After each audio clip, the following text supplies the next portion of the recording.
Squat belly up. This is the game. It's cat and mouse. Smoked a turkey. He is down. He is freaking down. Said he shot an absolute giant. Full obsession, baby. Welcome back, everybody, to another Fall Obsession podcast episode. I am your guide once again for this episode, Sam Thrash with Fall Obsession.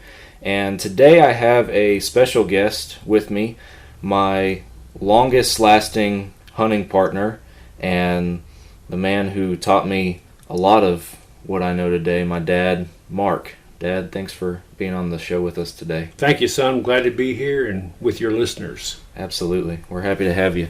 So, we got years and years of stories that we can talk about, and several of them will come up during this episode, and yet we probably won't even touch half of them, I bet, in the time that we have.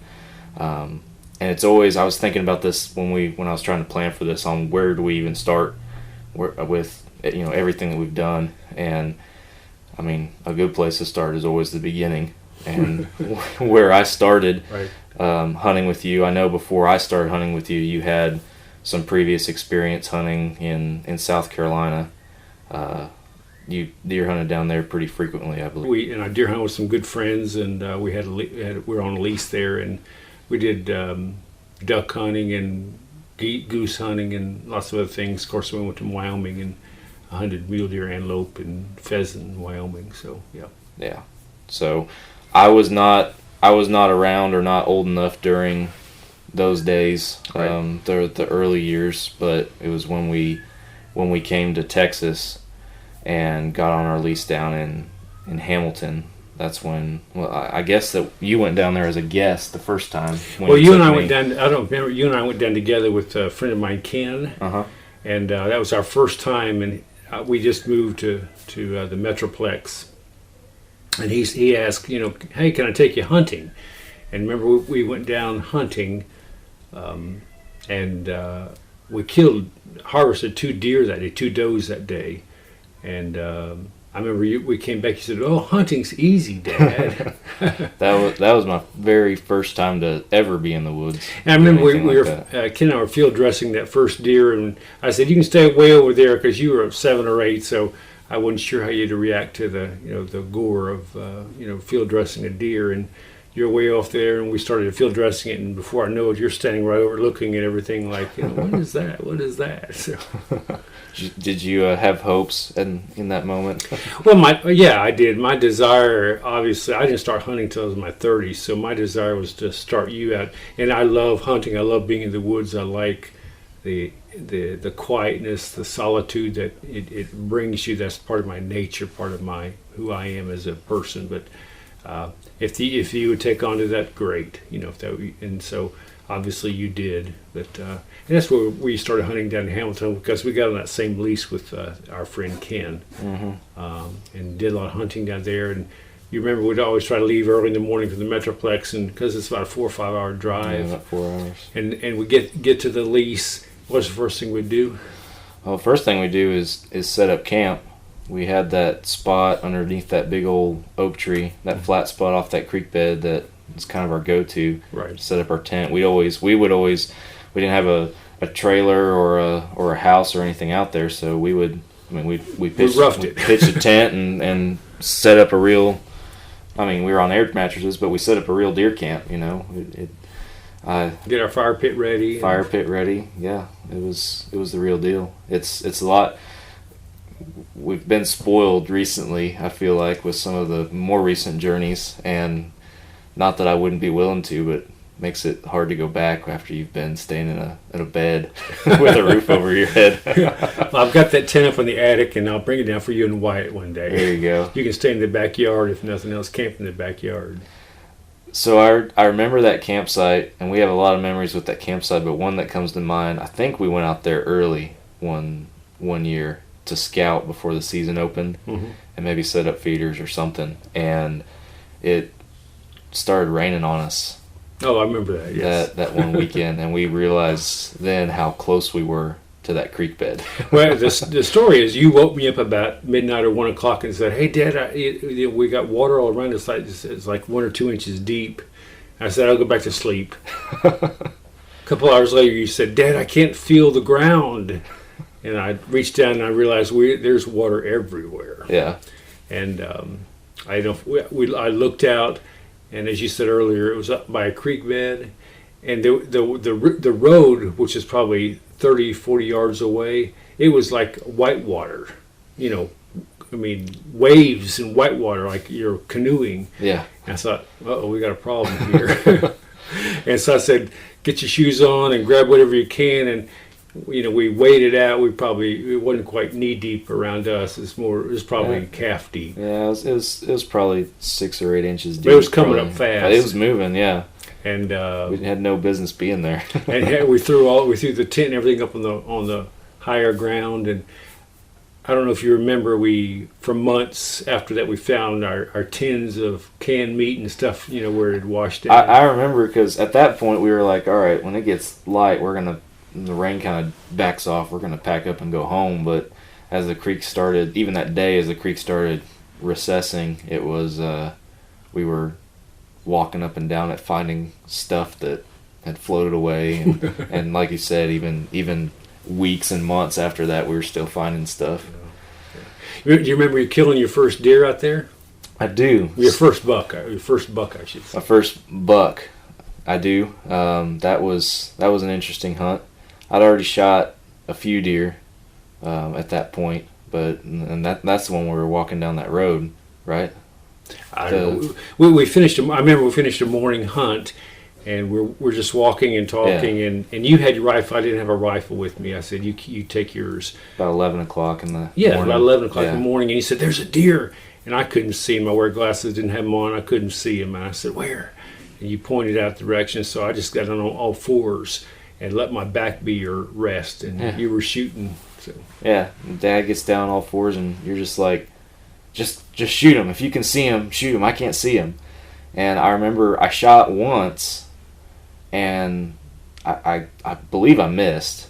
And he ran. I mean, we're looking over a big mesquite area, so there's little shooting lanes here. Deer's probably 150 yards out, and I shoot once, and he runs, I don't know, 60, 70 yards. I can still see him. He's still in the open. And then he stops again. And he's right in between these two oak trees. And he's facing away from me. And I remember walking around. I see him. And I want to take another shot. So I'm like, "Dad, get down again." And you still hadn't even seen the deer. Yeah. So you get down. I don't know if you were annoyed with me or what at that time, or if you even believed there was a deer there. But I got up, and I put the crosshairs right behind his ear. And as soon as he turned his head into my scope, I popped him and dropped him right there. That was a nice deer too. He was a respectable 8-point. I think I'd killed a spike the year before that, but that was my first buck with like an actual with a frame to him, more than just a little cow horn. So I was pumped. It was a fun morning. Not expecting to see that at 11 o'clock in the afternoon, wandering around. And for your listeners, those days, those years, those times we went hunting, we had a lot of recoveries, a lot of stories around the campfire, a lot of deer we did harvest. But that built a good bond between you and I. Mm-hmm. That's lasted even now, since we just hunted just last December together. And for your fathers raising sons to hunt or daughters to hunt, that is so important, I think. And that was one thing that was a plus that I had never experienced.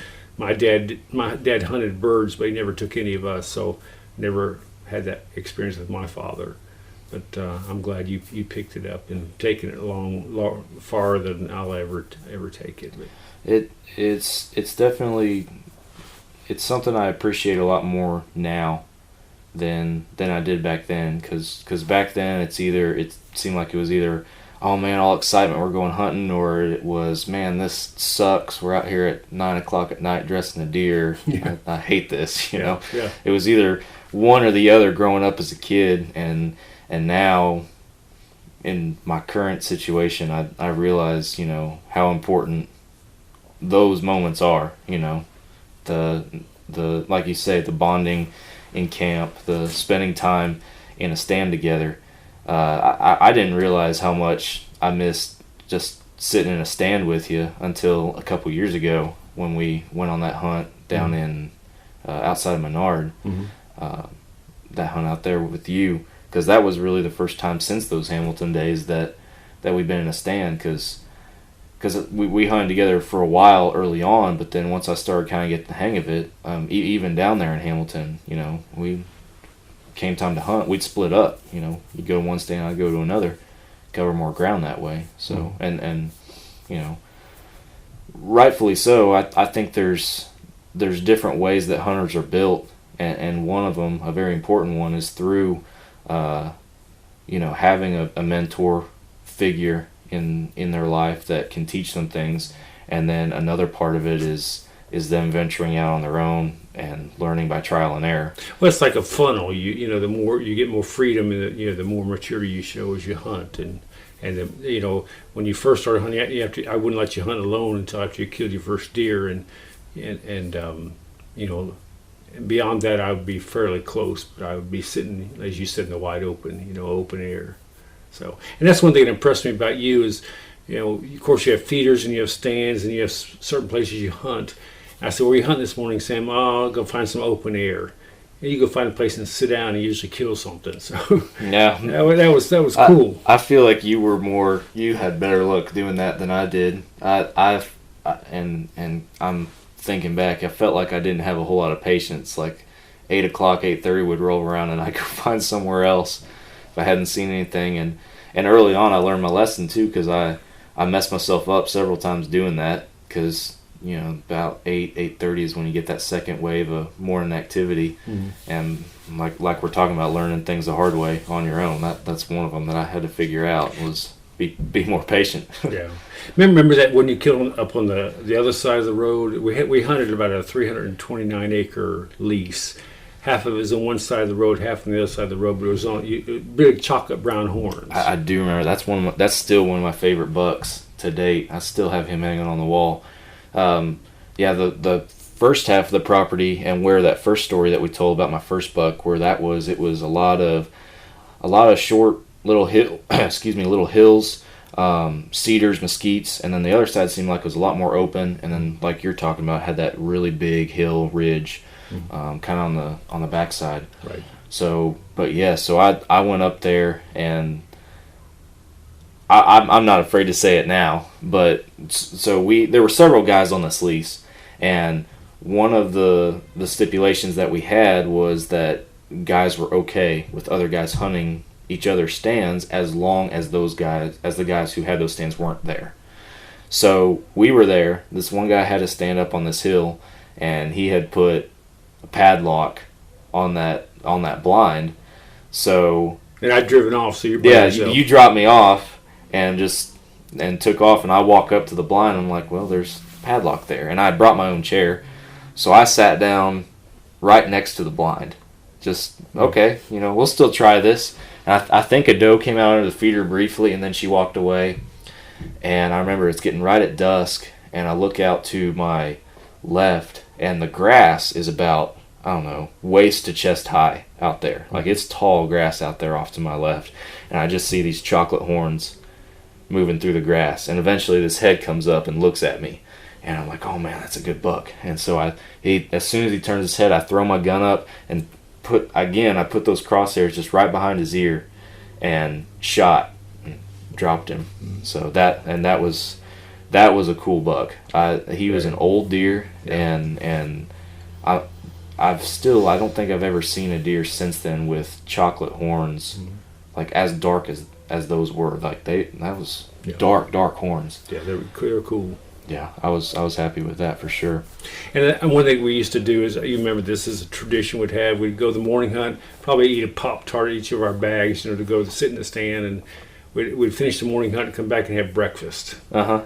And, you know, it'd always be fried eggs and toast Spam. and spam, or luncheon meat that we heat up. And, Mom wouldn't let us have spam at home, so that was she wouldn't let you have spam at home, so that was your way of being able to get away with it. Yeah, I liked it. Yeah, I liked it too. But it is always, as your listeners know, it's always tastes better in the outdoors. Oh, I agree. Eating breakfast outside on a paper plate in the middle of the woods nothing beats it. Yeah, that's a good time.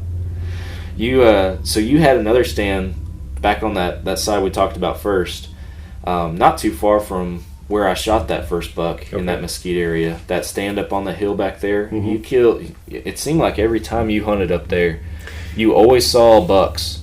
There were always bucks up in that area, and you killed a couple good ones from back in that area before. Yeah, that was just a good area. I'm not sure. It was up against the fence line, so you only could really hunt in front of you and off to your right. It was pretty heavy hardwoods too up there, so I mean you were limited on your field of vision as well. And I remember sitting in that stand, and you and I sat in that stand a couple of times when you were young, and remember we saw lots of deer out of that. But I was sitting there that one day, and I look off my right, I hadn't seen anything, and I see a buck coming through the woods quietly, and he's probably 20 yards to my right, and I'm asking the Lord, please let him come into my field of vision in front of me, where it's we've had a clear cut, and he came in, Sam, with his head on the ground. I've never seen a buck come in with his head on the ground.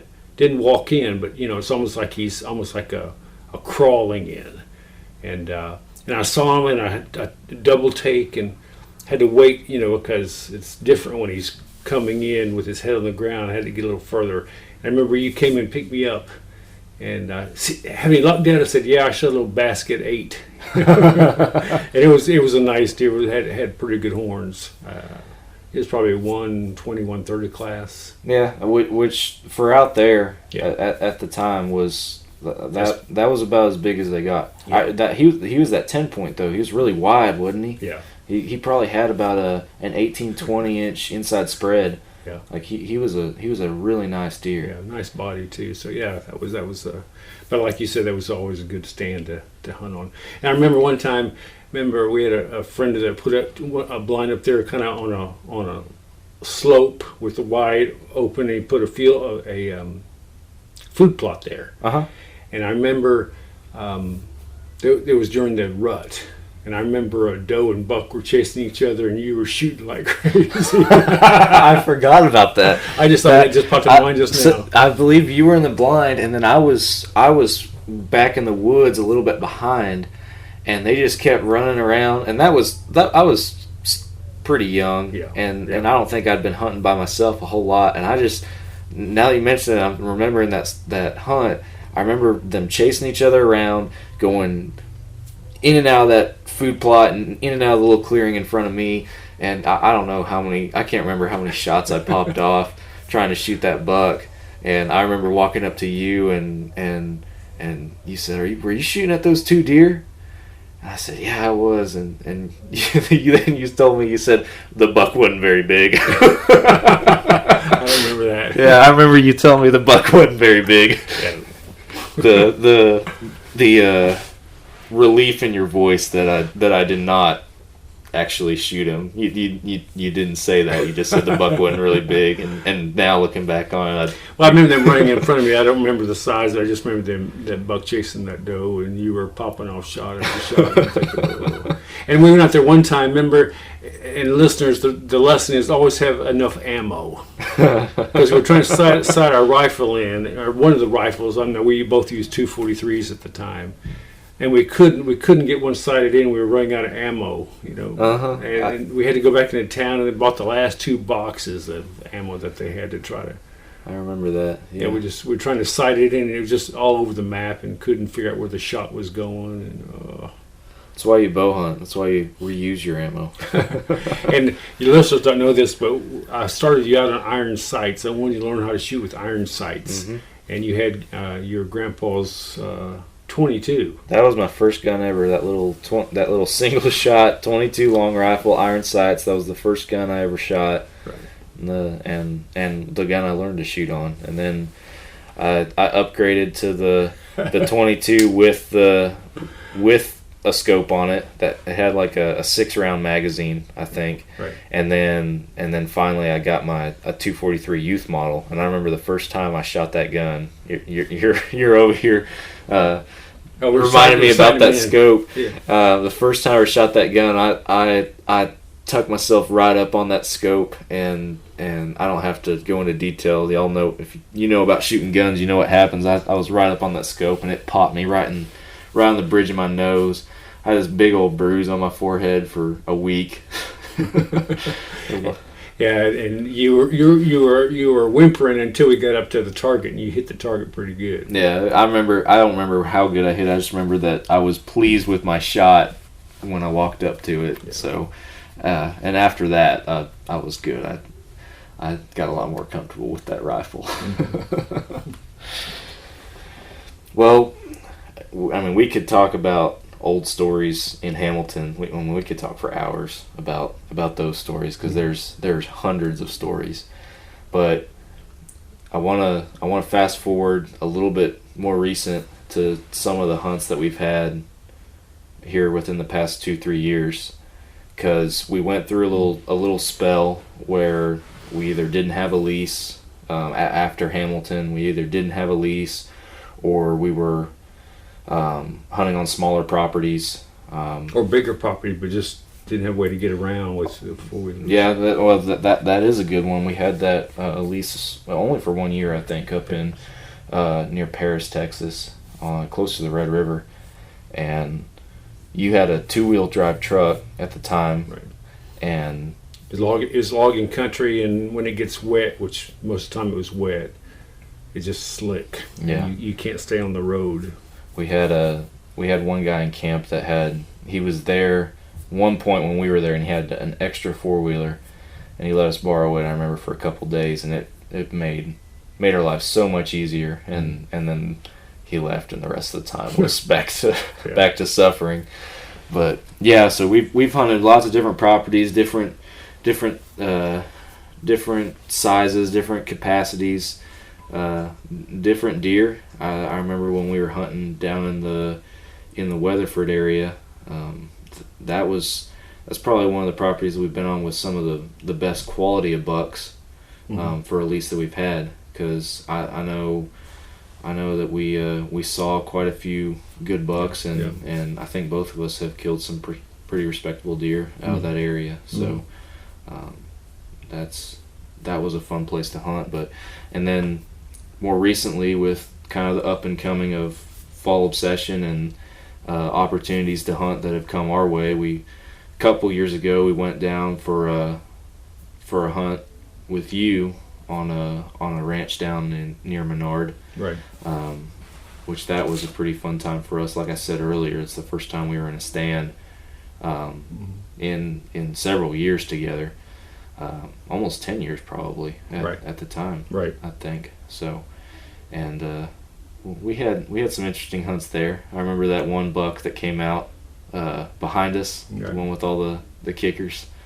What do we call them? 230. 230, yeah. He came out at 2:30 in the afternoon, so we gave him the handle 230. Saw him many times, during that days we were down there. So, and this hunt, guys, is on our website that we're talking about right now. It's I think season 2 of our show, Fall Obsessed Outdoors, is where it's in, so you can go and watch the footage. But we were sitting in this blind together, and we were there to hunt, so we would go out in the blinds pretty early in the afternoon. And I remember we're sitting there just kind of talking, not even really whispering a whole lot, because it's the middle of the day, and I catch a corner of my eye behind Dad out of one of the rear windows, this buck walking, and at first glance this deer is huge. He's got kickers and bladed G2s and mass, and he's walking out there, and both of our mouths just dropped, like, are you serious? Are we really seeing this all right? And he comes walking out there, and then we got to looking, and he was a younger buck. Ended up not shooting him. He's probably only 3.5 years old. Yeah, and the guy in the lodge said, "Yeah, go ahead and shoot that." We showed him a picture of it. He said, "Oh, dude, you can take that." But we thought he'd be good for another year. Someone else. He's a stud of a deer that young. And that right there takes it to something else that you taught me in those early years, and that was part of being an ethical hunter and a management-minded hunter, and not shooting the first thing that walks out in front of you. And I think that we can really apply that mentality and tie it into the last story that I want to talk about today, and that was our hunt last December, where we were actually on a specific management hunt where we were shooting mature does. And I think that's one thing that comes with experience. It's easy to tell if a buck is mature, or easier, I should say. You can look at the body size, you can look at different characteristics, and I'll save those specific characteristics for another episode. We can talk about that another time. But you can look at different qualities of a buck and pretty easily gauge his approximate age. I feel like does are a lot harder to do that, and so when I say that comes with experience, that's one thing that hunting down there in Hamilton I don't think I would have been able to learn, is how to fairly accurately judge a deer's age on the hoof out there in the woods. So and that was definitely applied in San Angelo on that hunt. Yeah, well, San Angelo was a management hunt, so I know we were told, you said just shoot does, and I was shooting a rifle. Y'all were bow hunting, so I had a little extra advantage. I can reach a little further than you guys. You took full advantage of it too. Yeah. Well, there were so many deer. I've told people I've never seen that many deer. I mean, the whole time sitting in the stand, there were deer there. I mean, the bucks would come out first, and I saw most of them were 8 points or some 10s, but those were the ones we saw. I can imagine what the hidden ones that you don't see, early at dusk or late night. But there were, and then after the bucks, the does would come in, and so that was just it was target rich. So it was fun, and just the hard thing was just recovery, because they weren't bleeding very much when you shoot them, and that's why I started. At the first two I shot, started shooting them in the neck, so they just drop right there. I know in one of our recent episodes I talked about that with Nick Powell, because we talked about that hunt and some of our stories from that, and that was one comment I made, was one about the deer not bleeding, and two about after that first morning when you doubled up, you quickly changing from your behind the shoulder shot to your neck shot, right? Because you didn't want to be. I mean, literally the deer didn't bleed, so we were wandering through the brush. Everybody pretty much just trying to wander up on it. Or you'd find a speck of blood. I mean, yeah. I shot two the first morning and two does, and I found one speck of blood on each of them, which gave me the direction, because I remember where I shot them, and then I saw where the speck of blood was, and that gave me the direction they went. But it took me probably 40 minutes to find them, and they didn't run very far. It's just that it was so rugged a country, with the grass and the trees and the rocks and the ledges and all that kind of stuff. It's hard to find. I said, I'm not going to keep doing this. So I think San Angelo was a surprise for a lot of us in a lot of different senses, but I think the most consistent thing across the board was, like you're talking about, the number of deer that were out there. Because I mean, even you and I hunting in Hamilton, typically we'd see something every hunt. It might not be a deer that we could or would want to shoot, but we would normally see something. And then there were hogs out there too, down in Hamilton. But San Angelo, like the second it's light, or just pretty quick after you get in the stand, just the deer start coming out, and there were dozens of deer in front of people at a time. And I know you and I were surprised. Those other guys in camp from out of state, from other states like Georgia or Minnesota, they were in hog heaven up there, just eating it up. What they liked also was a zebra.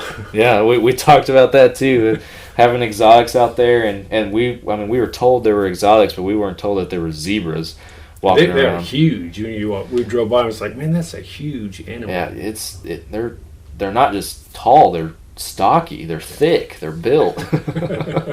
They could run you over. So yeah. Well, Dad, I appreciate it. I appreciate you taking the time to talk with me tonight and reminisce on some old stories. It's always fun. It's being with you, but also just something we both enjoy, and I'm looking forward to your son being hopefully involved in that in our time. With my grandson, your son. And that's the way it should be. It should be a multi-generational tradition where you and your daughter.